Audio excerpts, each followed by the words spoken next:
Types of agriculture यानी ज़राअत की इकसाम। Origin of agriculture यानी ज़राअत की इब्तदा। ज़राअत तकरीबन 10,000 कबल मसीह के दौर में ज़राअत का आगाज़ हुआ और ज़राअत से मुराद फसलों की काश्त और जानवरों की परवरिश है। लफ्ज़ एग्रीकल्चर का root word Latin root word agri है, जिसका मतलब फील्ड या खेत है, और कल्चर जिसका मतलब काश्तकारी है। इस तरह एग्रीकल्चर से मुराद ज़मीन की काश्त है। टाइप्स ऑफ एग्रीकल्चर या ज़राअत की इकसाम। ज़राअत को दो बड़ी इकसाम में डिवाइड किया जाता है, सबसिस्टेंस एग्रीकल्चर और कमर्शियल एग्रीकल्चर। सबसिस्टेंस एग्रीकल्चर से मुराद खुद कफालती ज़राअत है, यानी स्मॉल स्केल एग्रीकल्चर, जिसकी फर्दर 3 टाइप्स हैं, नोमैडिक हर्डिंग, शिफ्टिंग कल्टीवेशन और इंटेंसिव सबसिस्टेंस एग्रीकल्चर। जबकि दूसरा कमर्शियल एग्रीकल्चर या तजारती ज़राअत है, जिसकी फर्दर टाइप्स हैं, जिसमें extensive life stock ranching, dairy farming, mixed farming, extensive grain farming, Mediterranean agriculture और प्लांटेशन एग्रीकल्चर शामिल है। ज़राअत को दो बड़ी इकसाम में डिवाइड किया जाता है। फर्स्ट है सबसिस्टेंस एग्रीकल्चर, या इसे हम उर्दू में खुद कफालती ज़राअत कहते हैं। सबसिस्टेंस एग्रीकल्चर एक स्मॉल स्केल एग्रीकल्चर है, यह छोटे पैमाने की काश्तकारी या ज़राअत है, जिसमें किसान अपनी या अपनी फैमिली की ज़रूरियात को पूरी करने के लिए ज़राअत से वाबस्ता होता है।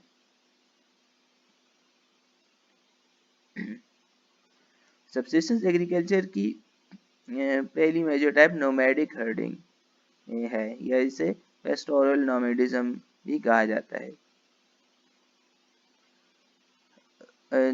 पेस्टोरल नोमैडिज्म या नोमैडिक हर्डिंग में नोमैडिक पीपल इन्वॉल्व होते हैं। नोमैडिज्म या नोमैडिक पीपल से मुराद वो लोग हैं जो कि परमानेंटली सेटल नहीं होते किसी जगह पर, यानी खाना बदोश लोग, जिनकी कोई मुस्तकिल रिहाइश नहीं होती और वो एक जगह से दूसरी जगह मूव करते रहते हैं। आमतौर पर ये सहराई या नीम सहराई इलाकों में रहने वाले कबाइल होते हैं, यहाँ पर पानी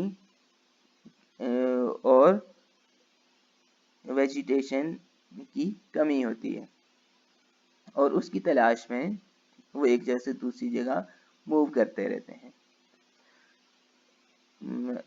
माशी तौर पर अपने इकोनॉमिक एक्टिविटी के तौर पर या माशी सरगर्मी के तौर पर उन्हें जानवर पाले होते हैं और वो जानवरों उनका ज़रिया माश होते हैं। उससे उनको खुराक हासिल हो रही होती है, खाल हासिल हो रही होती है, जिससे वो लिबास वगैरह तैयार करते हैं या अपने खेमे वगैरह तैयार करते हैं, या उन जानवरों को बेचकर वो रेवेन्यू भी जनरेट कर लेते हैं और वही जानवर उनकी ट्रांसपोर्टेशन का ज़रिया भी होते हैं। नोमैडिक हर्डिंग में इन्वॉल्व लोग ज़्यादातर Central Asia, North and West Africa यानी शुमाली और मगरबी अफ्रीका, मंगोलिया और यूरोप के कुछ इलाकों में पाए जाते हैं। इसके बाद शिफ्टिंग कल्टीवेशन या मुतहर्रिक ज़राअत। शिफ्टिंग कल्टीवेशन भी सबसिस्टेंस एग्रीकल्चर की एक टाइप है, जिसमें ज़्यादातर अमेज़न के इलाके के, सेंट्रल और वेस्ट अफ्रीका के और साउथ ईस्ट एशिया के लोग इन्वॉल्व हैं, और ये इलाके इक्वेटोरियल रीजन में आते हैं, यानी इस्तवाई इलाके, खत्ते इस्तवा पर पाए जाने वाले इलाके, जहाँ पर इक्वेटोरियल रेन फॉरेस्ट पाए जाते हैं। इक्वेटोरियल रेन फॉरेस्ट या इस्तवाई सदाबहार जंगलात घने तरीन जंगलात हैं। यहाँ पर इन जंगलात में रहने वाले कबाइल शिफ्टिंग कल्टीवेशन या मुतहरक ज़राअत में इन्वॉल्व होते हैं। इसके लिए ये क्या क्या करते हैं कि इन जंगलात को काट कर एक खेत तैयार करते हैं, क्योंकि चारों तरफ जंगलात पाए जाते हैं, मैदानी इलाका मौजूद नहीं होता, जिसके लिए ये जंगलात की कटाई करते हैं और एक मैदानी इलाका तैयार करते हैं। जंगलात को काटने के बाद दरख्तों की बाकियात या झाड़ियों वगैरह को ये आग लगा देते हैं।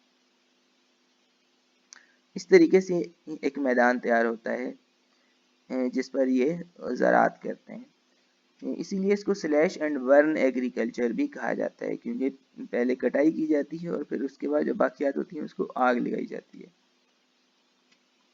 2 से 3 साल बाद उस फार्म को, उस खेत को इस्तेमाल करने के बाद उसकी ज़रख़ेज़ियत में कमी वाक़ई हो जाती है, जिसकी वजह से प्रोडक्शन कम हो जाती है और फिर उनको दूसरी जगह मूव करना पड़ता है। ये लोग बहुत ज़्यादा कदीम और रिवायती तरीके इस्तेमाल करते हैं। पेस्टिसाइड्स और फर्टिलाइज़र तक इनकी रसाई नहीं होती या उसका उन्हें इल्म नहीं होता, जिस वजह से ज़मीन की ज़रख़ेज़ियत जल्द ही ख़त्म हो जाती है 2 से 3 साल के दौरान, जिसकी वजह से इनको एक जगह से दूसरी जगह शिफ्ट होना पड़ता है, एक नई जगह पर शिफ्ट होना पड़ता है। इसीलिए इसको शिफ्टिंग कल्टीवेशन या मुतहरक ज़राअत कहा जाता है। इसके बाद नेक्स्ट टाइप है intensive subsistence agriculture. Intensive subsistence agriculture ज़्यादातर डेंसली पॉपुलेटेड रीजन्स में पाया जाता है। साउथ एशिया के वो इलाके जहाँ पर आबादी की गुंजानी बहुत ज़्यादा है, उन इलाकों में south Asia, south east Asia और एशिया के उन इलाके जहाँ पर आबादी की गुंजानी बहुत ज़्यादा है, वहाँ पर इंटेंसिव सबसिस्टेंस एग्रीकल्चर को प्रैक्टिस किया जाता है, जिसमें मशीनरी का इस्तेमाल बहुत महदूद होता है और ज़्यादातर काम मैनुअल लेबर से किया जाता है। इंटेंसिव सबसिस्टेंस एग्रीकल्चर की खसूसियात में पहले नंबर पर यह है कि फार्म साइज स्मॉल, कि फार्म जो फार्मर के पास जो ज़मीन होती है, उसका फार्म होता है, वो छोटा होता है। फिर ये इलाके बहुत ज़्यादा आबादी की गुंजानी का हाई पॉपुलेशन डेंसिटी एरियाज हैं जहाँ पर ये एग्रीकल्चर है। इस वजह से every inch of the arable land is cultivated, इस वजह से तमाम काबिल काश ज़मीन को इस्तेमाल किया जाता है और वहाँ पर कल्टीवेशन की जाती है। The emphasis is on production of grain crops, क्योंकि आबादी बहुत ज़्यादा है, जिसकी वजह से आबादी की खुराक की ज़रूरियात भी बहुत ज़्यादा है, जिस वजह से इन लोगों का जो फोकस होता है वो अनाज की फसलों पर होता है, ताकि आबादी की खुराक और अनाज की ज़रूरियात को पूरा किया जा सके। Most of the production is consumed locally, जो भी पैदावार होती है वो लोकल आबादी या लोकल मार्केट में ही कंज्यूम हो जाती है, इस्तेमाल हो जाती है। इस तरह ये इलाके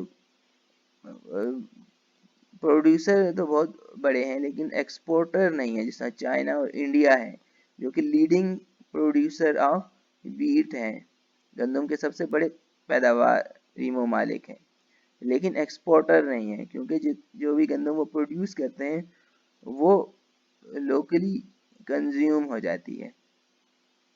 level of the technology is not similar all over the region, पूरे रीजन में टेक्नोलॉजी का लेवल सेम नहीं है। कुछ इलाके बहुत बैकवर्ड हैं टेक्नोलॉजी के हवाले से, जैसे पाकिस्तान, इंडिया, बांग्लादेश वगैरह, श्रीलंका, और कुछ इलाके निस्बतन एडवांस है टेक्नोलॉजी के लिए, जैसे चाइना और जापान या कोरिया वगैरह के इलाके, ये टेक्नोलॉजिकली एडवांस है और जो एग्रीकल्चर में भी एडवांस टेक्नोलॉजी ये यूज़ करते हैं। The yield per unit area is high, but per labor productivity is low.